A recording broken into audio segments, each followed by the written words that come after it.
Sebagai masyarakat yang tinggal di suatu negara, perilaku diskriminasi tentu sudah tidak asing. Dalam pasal 1 ayat 3 Undang-Undang Nomor 39 Tahun 1999 tentang Hak Asasi Manusia, dituliskan jika diskriminasi adalah segala bentuk pembatasan, pelecehan, ataupun pengucilan yang dilakukan secara langsung ataupun tidak. Perilaku tersebut biasanya didasarkan pada agama, etnis, suku, dan ras.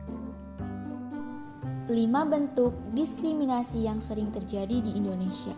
Yang pertama, diskriminasi ras atau etnis. Kasusnya mulai dari pembatasan terhadap pelayanan publik dan maraknya politik etnisitas atau identitas. Yang kedua, ada diskriminasi gender. Negara telah mendirikan Komnas Perempuan sebagai upaya untuk melindungi perempuan dan hak-haknya. Yang ketiga, diskriminasi agama.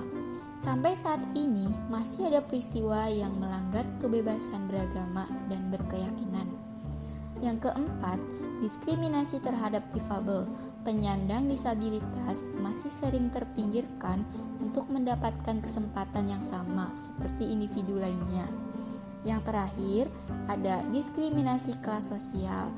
Masyarakat yang berada pada kelas sosial yang rendah seringkali kesulitan dalam mendapatkan akses pendidikan dan kesehatan.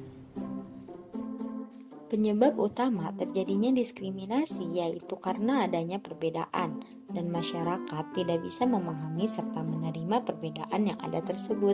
Diskriminasi juga dapat terjadi karena beberapa hal, yaitu diantaranya karena adanya prasangka dari suatu kelompok terhadap kelompok lain dan juga stereotip masyarakat, seperti contoh pandangan terhadap lapisan bawah yang dinilai bersifat malas, bodoh, dan lain-lain.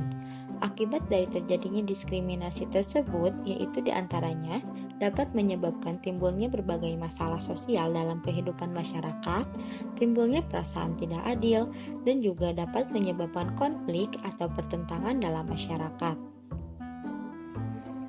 Berikut contoh diskriminasi yang masih sering dijumpai di lingkungan sekitar. Yang pertama, seorang perempuan tidak diperbolehkan bekerja sebagai supir atau pilot karena jenis kelaminnya. Yang kedua, sekelompok orang mengejek atau memperlakukan orang secara berbeda hanya karena perbedaan keyakinan. Yang ketiga, ODHA atau orang dengan HIV yang masih sering dijauhi masyarakat karena takut tertular. Yang keempat, kaum difabel masih jarang mendapat fasilitas publik yang ramah untuk mereka. Yang kelima, perlakuan berbeda antara orang kaya dengan orang miskin ketika berobat ke rumah sakit. Yang keenam, melakukan diskriminasi dengan menjauhi teman yang berasal dari luar Pulau Jawa. Yang ketujuh, warga Amerika Serikat yang masih sering membedakan perlakuan antara warga kulit putih dengan kulit hitam. Cara kita sebagai generasi muda untuk menghindari dan menyikapi diskriminasi agar sesuai dengan nilai Pancasila adalah sebagai berikut.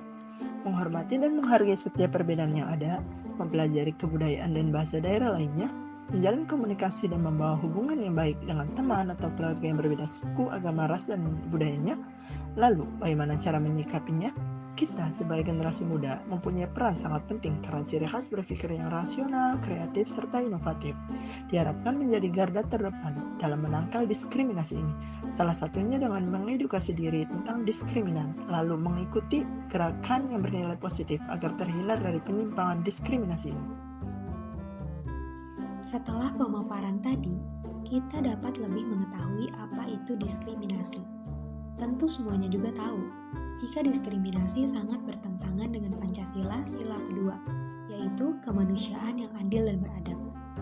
Kita perlu menerapkan dan mengamalkan nilai-nilai Pancasila dalam kehidupan sehari-hari, agar hidup kita menjadi lebih terarah.